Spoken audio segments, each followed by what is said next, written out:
I stayed unconscious for 6 days after my accident and heard everything I needed for the divorce. The construction site beam hit me hard enough to fracture my skull and put me in a medically induced coma. When the doctors finally reduced the sedation, I woke up to complete darkness and total paralysis. Locked-in syndrome, I'd later learn. My brain worked perfectly, but my body refused to respond. The first voice I recognized was my wife Danielle, standing somewhere near the window. "He's not going to be the same," she said into her phone. "The doctor said there could be permanent damage." She paused. I know.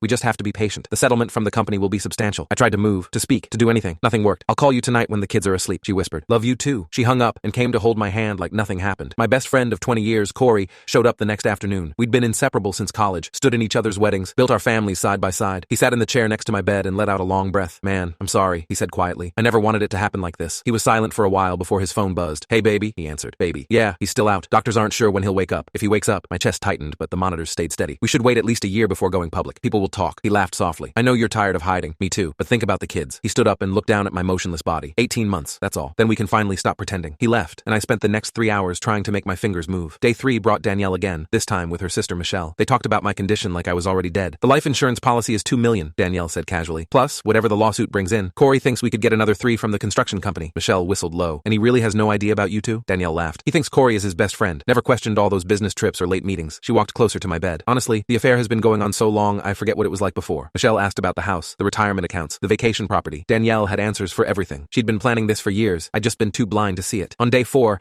my 16-year-old daughter Olivia came alone after school. She sat on the edge of my bed and held my hand differently than everyone else, like she was actually hoping I could feel it. "Dad," she whispered. "I don't know if you can hear me, but I need to tell you something." Her voice cracked. "I saw Mom's phone last week, all the texts with Uncle Corey." She started crying quietly. "I didn't know what to do. I wanted to tell you, but then the accident happened." She squeezed my hand harder. "If you wake up, I'll tell you everything." I screenshot all of it. The messages, the photos, the emails about money. She wiped her eyes. "I'm so sorry, Dad. You don't deserve this." I felt something wet on my cheek and realized I was crying too. My daughter noticed immediately. She didn't scream or call for nurses. She just leaned close and whispered, "I knew you were in there. Squeeze once if you can hear me." I squeezed. Olivia spent the next 2 days being my secret ally. She brought her phone and showed me everything while pretending to do homework. The affair had been going on for 4 years. The texts were explicit about waiting for my money. Corey and Danielle were planning to move in together within a year of my death or divorce. Olivia had already emailed copies to my personal lawyer without telling anyone. On day 6, Danielle organized a meeting with doctors about my long-term care options. Corey came too, pretending to be the supportive family friend. My daughter sat in the corner, phone ready. "We need to discuss power of attorney," Danielle began. "Given his condition, I should manage all financial decisions." Corey nodded gravely. "Whatever's best for him." That's when I opened my eyes and spoke for the first time. "Actually," I said, my voice rough and broken, "I think my lawyer should handle that." The color drained from both their faces. Olivia hit record on her phone as I continued. 6 days is a long time to listen. I heard about the settlement plans, the affair, the life insurance. I looked at Corey. 20 years of friendship. For what? My lawyer filed papers that afternoon, and the screenshots Olivia saved became Exhibit A. My best friend and my wife now share a studio apartment across town.